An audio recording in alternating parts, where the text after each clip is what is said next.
Estamos de regreso, mis amigos, en su programa Frente a Frente, la referencia informativa de cada mañana en los Altos Mirandinos, conversando hoy jueves 16 de julio con el profesor Mario Dunn sobre este tema interesante, un programa que hemos hecho en dos etapas porque el tema realmente es interesante. Vamos a darle paso a la mensajería de texto con el permiso de nuestro invitado. Buenos días. Muy bueno el programa que hizo ayer Raúl Pajés. Realmente levanta el ánimo a la gente. Buenos días. Echeo Romero también habla con relación al programa hecho con Raúl Pajés. Tengo otro mensaje aquí que es el tema del agua en trigo dorado. Aquí hay otro mensaje. Buenos días, la ONU y la OEA. Lo único que dice es estamos preocupados y de allí no pasan. Lo dice el señor Pérez. Buenos días, señores. Se le agradecería decir los nombres de los denunciantes de la señora Bárbara Ortega porque es una luchadora. Bueno, a quien competa. Seguimos con la mensajería de este juicio. Tengo muchísimos mensajes aquí. Esto ya está fuera de control. Pagué 239.000 bolívares y no tengo ni tono ni internet. Y los trabajadores, bien, gracias. Buenos días. Yo no me meto las manos en el fuego ni por el gobierno ni por el señor Américo de Gracia. Los dos tienen rabo de paja en Guayana. Yo trabajé en El Dorado. Esto se refiere al tema del arco minero. Buenos días. Aquí el gobierno regala a Cuba 100.000 líneas de comunicaciones por medio de un cable submarino. Esta regalía debilita nuestras comunicaciones, lo dice Ramón Rivero. Continuamos con el profesor Mario Dunn. Bueno, hice una amplia reflexión, Mario, pero dejé una pregunta concreta. ¿Hay desinformación en las alcaldías sobre todo este tema? Sobre todo no la información actualizada con respecto a la resolución del TCJ, sino de cómo ir resolviendo. Hay experticia, hay experiencia para abordar estos temas que definitivamente son el alma y el cuerpo de las municipalidades. Pues sí, y además que el deber ser es que haya conocimiento, haya experticia, como talento que soportan las decisiones gubernamentales, en el caso de los municipios, pues de los alcaldes y de los concejales. Es una exigencia, es lo mínimo que puede pedir o exigirse a sí mismo quienes detentan funciones de tanta responsabilidad, pero también una exigencia de los ciudadanos, que incluso exigencia de los ciudadanos que debe iniciarse en el acto de votación. Cuando se vota por un alcalde, unos concejales o unos diputados que está planteado, mira, lo mínimo que debe hacer un elector es verificar el currículum, su experticia, su talento, su desarrollo profesional y político, o su arraigo con el territorio, o su trayectoria en el trabajo social, es decir, ver las cualidades que, como decía mi abuela, que te adornan para merecer ejercer aquel cargo y para merecer mi voto. Allí debe haber un ejercicio de control social, de control ciudadano, de por quién yo voto, ¿sí? Claro. Para quien decida hacerlo. Y ese debiera ser, un criterio para estas elecciones y para todas, porque ¿qué puede ocurrir? Que se elijan y luego el electo, un alcalde, un gobernador, designe directores que no tengan la experticia, no conozcan el oficio, ¿sí? Porque el oficio suele ser muy complejo. A veces se llega al ejercicio de una función pública y de un cargo, como alcalde, por ejemplo, solo con, la trayectoria política, haber desarrollado una actividad en el seno de los partidos, pero con muy poca capacidad tecnopolítica para ejercer el cargo. Es que la función de gobierno exige como primer gran requisito no solo ser electo, sino el segundo es tener la capacidad para el desempeño de esas responsabilidades y en general de la función pública. Yo creo que en materia tributaria, según tu pregunta, y yo no voy a comparar entre los tres municipios porque sería muy odioso que yo pueda decir, bueno, allá sí hay mucho talento, aquí hay menos y aquí hay poco. No, por supuesto. Porque cada comunidad, cada vecino podrá valorar eso, ¿verdad? Pero si uno lo hace en relación con algunos aspectos puntuales, como este, el de la decisión del tribunal que quiere poner orden, si uno investiga un poco, yo invito a los vecinos de cada uno de los municipios que lo hagan, ¿dónde se requiere poner más orden ante una situación de, por decirlo menos, de desorden? Por no decir desinformación, tampoco decir ignorancia, no lo afirmo. Pero sí hay unas situaciones, y casualmente me da ocasión, amigo Jairo, de presentarle a los de la audiencia, tengo aquí en mi mano 2 decretos de la alcaldía de Guaycaipuro. Son decretos, no resoluciones. Públicos, ya documentos públicos, en Gaceta. ¿De qué municipio es? Del municipio de Guaycaipuro. Que entraron en vigencia el 1 de julio de este año y que tienen que ver con el asunto que estamos debatiendo, sobre el asunto tributario. Y para decir solo, como a veces uno suele decir en el lenguaje coloquial, para decir al rompe, pues, una primera observación en la primera página del decreto, que para dictar el decreto, sabes que la autoridad pública que lo haga, un presidente, un gobernador o alcalde, debe tener la competencia atribuida por Constitución y por ley. Segundo, basarse en la Constitución y en la ley para dictar su acto. Y para eso tiene que tomar las leyes que estén vigentes para basar en esa ley o en el artículo específico de esa ley su acto. Tengo la competencia, pero la ejerzo aplicando la ley. El alcalde tiene la competencia de dictar decretos y reglamentos. Pero cuando en estos 2 decretos, que es el 038 y el 035 de junio del 2020. O sea, es recién. Y entraron en vigencia el 1 de julio, se basan en la Ley Orgánica del Poder Público Municipal del 8 de junio del 2005. ¿Y eso fue aprobado en Cámara? No, son decretos son decretos administrativos. De la alcaldesa, son decretos ejecutivos. Para el cual el alcalde tiene la competencia. Solo el alcalde dicta decretos, como solo el gobernador y el presidente, ¿verdad? Pero la base legal para dictar este decreto es una ley del 2005, la ley orgánica, que está derogada desde el 2010. Caramba. Bueno, ahí está el tema de la desinformación. De entrada, basarse en una ley y en los artículos correspondientes. Esto lo hace inaplicable, Mario. Por supuesto.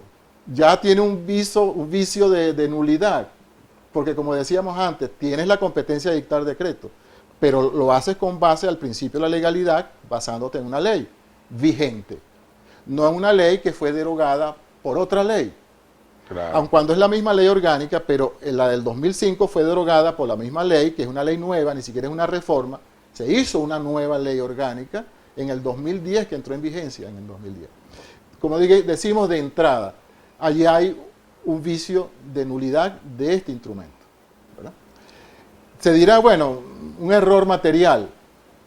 Los errores materiales o de cálculo, como lo dice la Ley Orgánica de Procedimientos Administrativos, pueden ser corregidos, pero se pueden corregir dictando un nuevo decreto, pero antes tiene que dejar sin efecto este.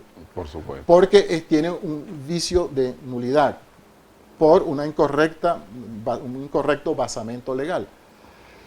Pero bueno. ¿El cuerpo de ese decreto cuál es? ¿El objetivo? El objetivo de uno de los decretos es fijar... No, este que se basó en la ley derogada. No, ambos decretos. Ambos. Porque ambos. Ya se hizo. Okay. Ambos decretos. El mismo objetivo. El 035 tiene 2 objetivos. El 035 es para fijar la unidad tributaria del municipio de Guaycaipuro. Cada municipio lo hizo. Y lo hicieron desde el año pasado, cuando se abrió el lapso para hacerlo. Este se está dictando ahora, en plena emergencia económica, en plena emergencia sanitaria, que es lo que lo hace inoportuno además, porque no es solamente la legalidad técnicamente visto, sino el sentido de oportunidad, ¿verdad? Y de conveniencia de aplicar un instrumento que en el caso de estos dos, su objetivo real es incrementar la recaudación, lo dice.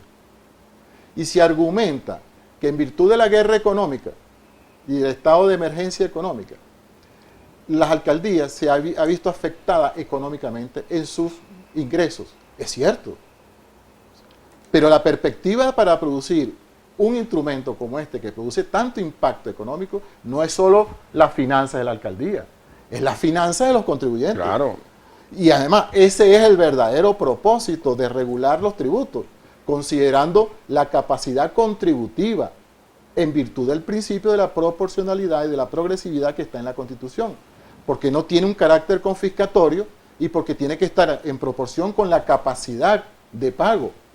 Entonces, son dos decretos unidireccionados, atendiendo solo al principio, o al propósito, más bien al interés de las finanzas municipales, sin ver el impacto que eso produce. Por ejemplo, yo realmente ayer, cuando recibí esto en la tarde... Permíteme un momentito. Con esos incrementos, voy a hacer un ejercicio aquí. Con esos incrementos que persigue la alcaldía, atender los problemas, como lo afirma allí, el tema ese de la guerra económica, pero también eso permitiría la posibilidad de ajustes de orden salarial o de bonos especiales para los trabajadores en un consejo municipal y una alcaldía bastante burocratizada, por cierto. Bueno, estos decretos no hacen mención de cuál es el decreto. No es específico. No tiene por qué abordar este otro aspecto que tiene que ver con la ejecución del gasto, porque estos son decretos solo para crear las condiciones para recaudar ingresos tributarios. Tendría luego que la alcaldía y el consejo reformular su presupuesto, dictar los créditos adicionales y considerar, por ejemplo, destinar estos ingresos al gasto de los trabajadores. Pero fíjate, en relación con el primer decreto que fije la unidad tributaria, la basa, o como dice en la ley, la ancla, la sujeta al valor fluctuante del petro. Ya no la alícuota porcentual, sino al petro fluctuante, que en mayo ellos se basan para dictar esta y para que entre en vigencia de inmediato el valor del petro. Es decir, se va actualizando. Cada vez que el Banco Central de Venezuela, porque es el órgano competente para fijar ese valor, y en mayo fue de 8.530.317 bolívares, el valor del petro en mayo.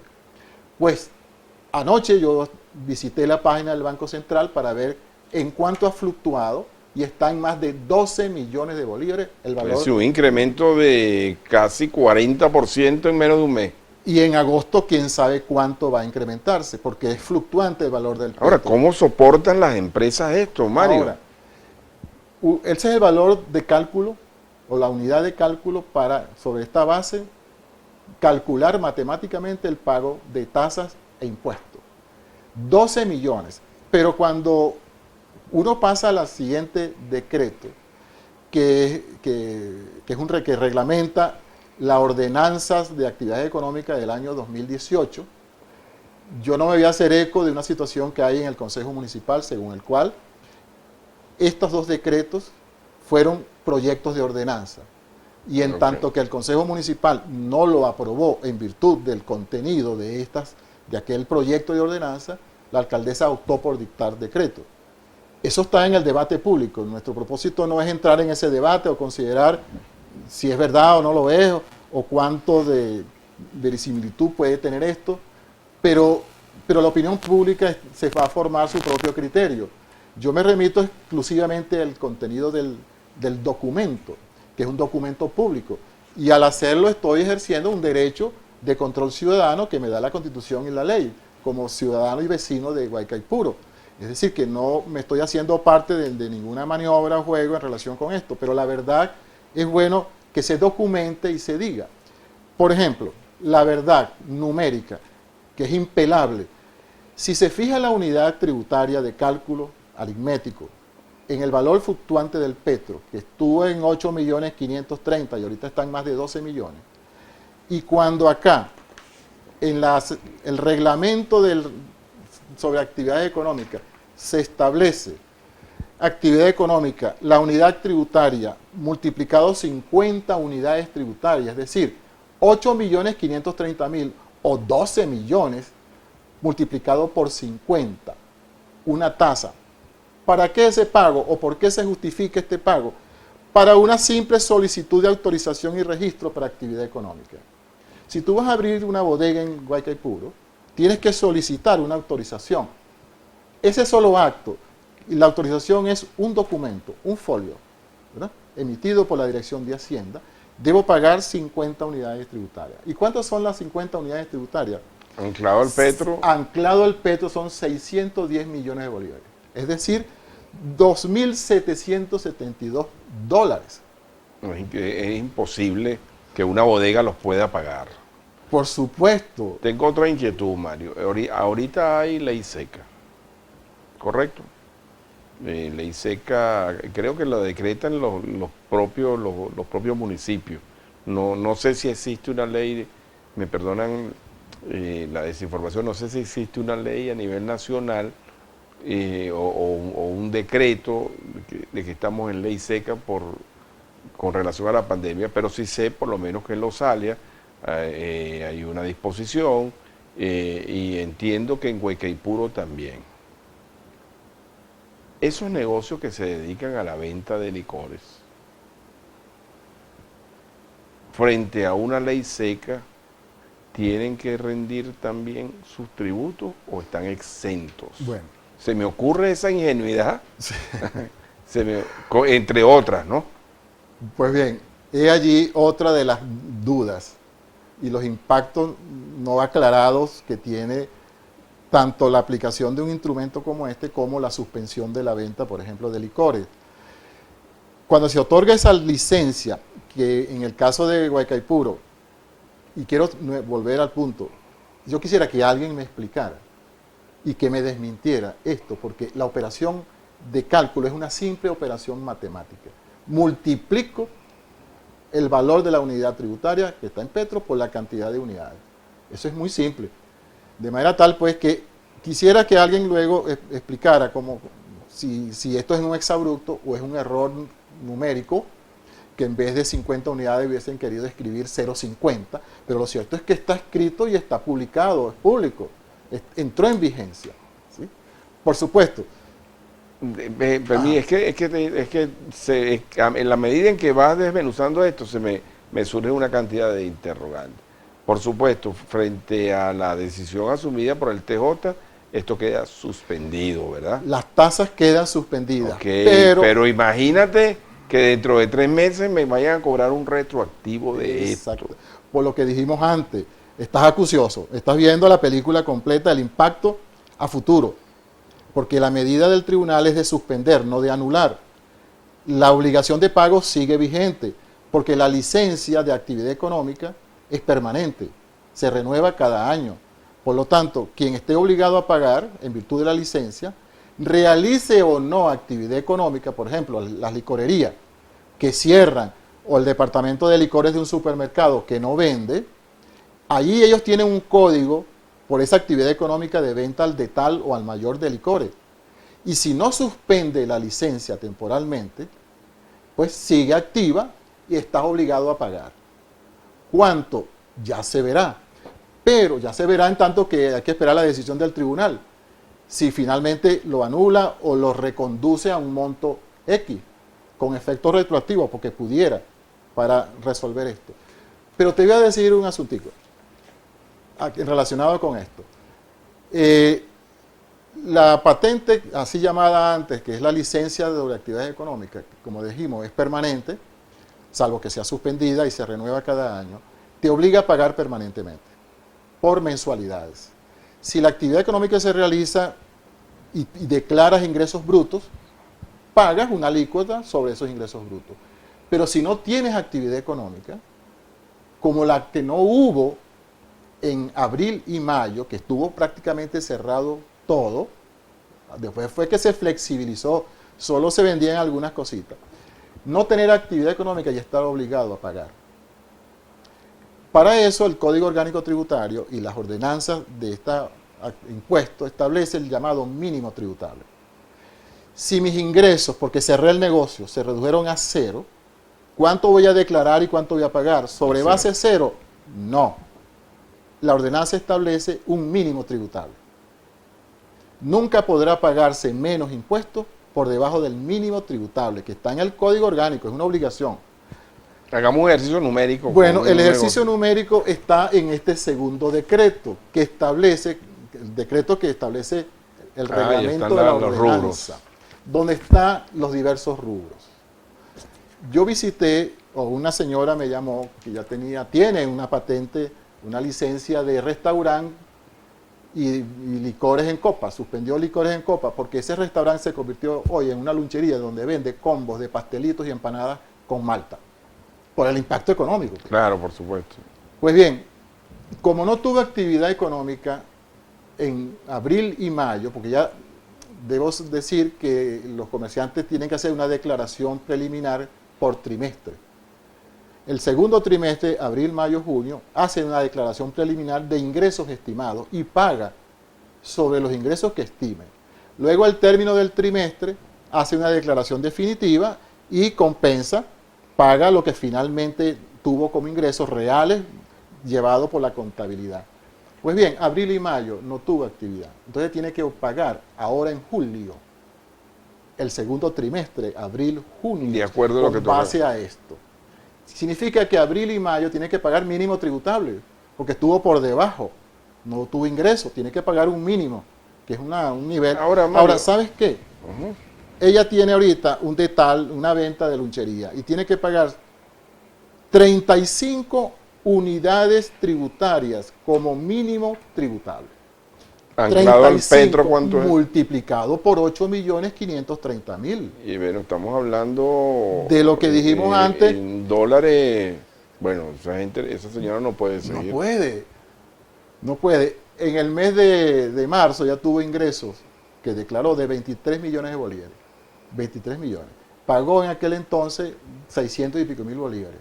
Y ahorita, cuando se entra en la página de la alcaldía, el impuesto que tendría que pagar es de 10 millones de bolívares, habiendo pagado 600 y tanto. Entonces, mire, es un exabrupto. Okay, esto es inviable económica e incluso políticamente. Ok, ahora fíjate, tú que estás haciendo esa explicación y te has tomado, bueno, primero es tu área, tú eres municipalista, es tu área, es el área a la que tú específicamente te has dedicado durante mucho tiempo y has asesorado incluso algunos ayuntamientos, no solamente alcaldía, no solamente de aquí en los Altos Mirandinos, sino entiendo en otras regiones del país.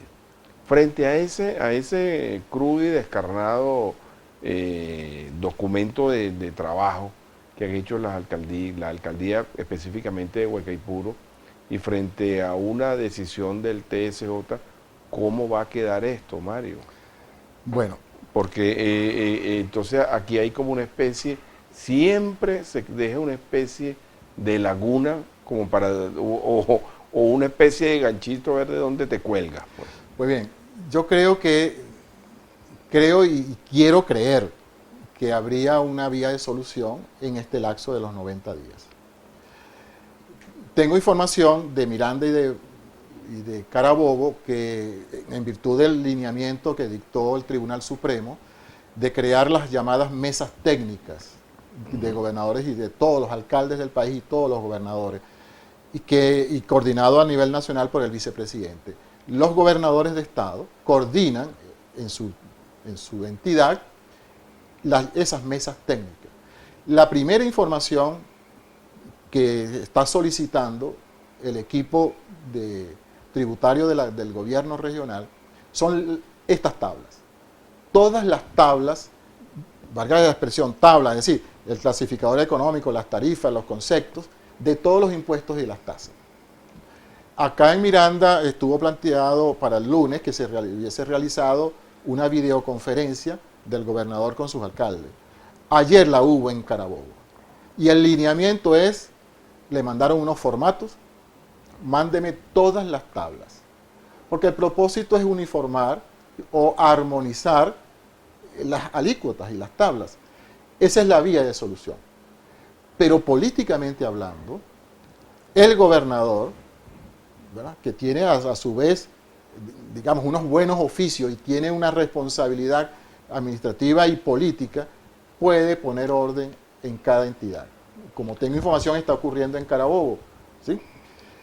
Ahora, no sabemos si se hará en el caso de Miranda y Guaycaipuro específicamente así, pero la solución podría estar dependiendo de la disposición política de admitir los excesos, de admitir los errores y la de proponerse su corrección. Porque es que además hay otro dispositivo legal que obliga a hacerlo, más allá de la sentencia del tribunal. Es que en el 31 de enero de 2020, este año, la Asamblea Nacional Constituyente sancionó una ley mediante la cual se establece el Código Orgánico Tributario. Así, aprobó el Código Orgánico Tributario y en uno de sus artículos se establece, uno, la suspensión de la aplicación de la Unidad Tributaria Nacional para calcular impuestos de estados y municipios y de todos los tributos. Ahora, fíjate. Pero, discúlpame, pero además da este año fiscal, 2020, para adecuar y armonizar todas estas alícuotas. De manera pues que hay el mandato del tribunal para hacerlo, la disposición del Código Orgánico Tributario que aplica a estados y municipios para hacerlo este año, más la disposición y voluntad política que pueda tener el gobernador y los alcaldes de admitir los errores, los excesos y de corregir ejecutivamente por el impacto económico, pero también la variable política, por el impacto político que puede tener esto en un año electoral. Mario, esta situación es ajena al municipio Carrizal y al... Yo estuve en Carrizal, no fui a Salia, tuve información. Allí no hay nada comparable con esto. Okay. Afortunadamente, Carrizal, por ejemplo, tan pronto la sentencia salió en Gaceta, fue dictada, como allá hay un sistema instalado, los códigos que corresponden a estos conceptos de tasas y contribuciones fueron bloqueados. Okay. Fueron bloqueados y no se está recaudando, pero los servicios se están prestando. Si alguien va a pedir una licencia de actividad económica, se le concede. Ninguno de esos servicios que causan el pago de una tasa se ha dejado de prestar, solo que no se está cobrando. Okay. Viene la pregunta, ¿en algún momento pagará? Es lo justo. Es lo justo. Finalmente, una última reflexión, Mario, de verdad el tema es sumamente interesante y ojalá quienes tienen la responsabilidad de asumir estas cosas lo analicen en este amplio contexto como tú lo has expuesto. En una economía pandémica, ¿no? Si cabe el término, que ya venía con un plomo en el ala, es procedente, y esto es una opinión, ¿no? Y escapa de lo técnico que ha presentado, es procedente, Mario Dunn, que en vez de darle incentivo a la empresa privada para que produzca, para reactivar la economía, más bien se le peche con nuevas imposiciones. No, por Dios, claro que no. Es absolutamente, es contrario a la lógica de la naturaleza de la política de atracción de inversiones. Todos los municipios deben tener una política de atracción de inversiones en su territorio y uno de los recursos con que cuenta el alcalde es el del Consejo Municipal, de los incentivos fiscales. Esto, bueno, por supuesto que el estímulo es a la inversa. Como si alguien... Eso desestimula más bien. Por supuesto, va a pedir una licencia, una autorización para instalar una actividad económica y tenga que pagar 50 unidades tributarias, 50 por 8 millones y tanto. Por supuesto, prefiere en vez de invertir allí, como está ocurriendo, de paso. Alguien quería hacer una inversión, colocar unos galpones, pues lo está haciendo en Carrizal, porque es impagable al lado. Y para los efectos, un galpón de un mayorista para distribuir hacia Aragua, Capital, Caracas y Altos Mirandinos, en cualquier lugar donde lo instale surte el mismo efecto, tiene la Panamericana como eje.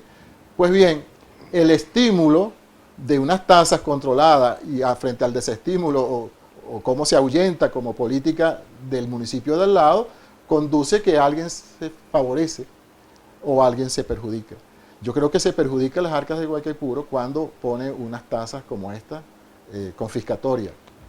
Y esto, tomando hipotéticamente el caso de que se tome en consideración esa alza de tasas, mis servicios como contribuyente, mi contraparte como contribuyente, está en el municipio en capacidad de garantizármelo.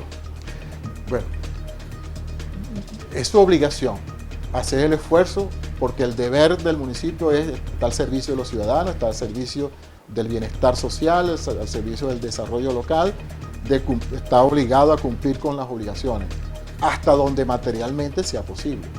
Pero por supuesto, menguado los ingresos, va a menguar la capacidad de gestión, porque toda gestión pública implica el consumo de unos recursos, que al final son recursos financieros. Y el municipio deriva sus ingresos, como decíamos la vez anterior, en el caso de Carrizal que conozco, el 88% de sus ingresos estimados para el 2020 derivan de la actividad tributaria. De manera pues que sí puede mermar. Pero hay modos como, porque al final es bueno decirlo, y quizás como corolario de todo esto, que cuando uno está hablando del municipio, del gobierno municipal, del alcalde, de los concejales, cuando uno habla de municipio, uno tiene que involucrarse como ciudadanos. La población en general y los ciudadanos en particular y las comunidades forman parte del municipio. El concepto de Estado-Nación está resumido en la entidad política llamada municipio. Territorio, población y gobierno.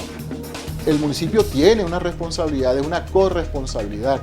De manera pues que debe hacerse parte, debe involucrarse, debe interesarse. Hay vías para hacerlo. Una es la de ejercer el control ciudadano, de llamar la atención.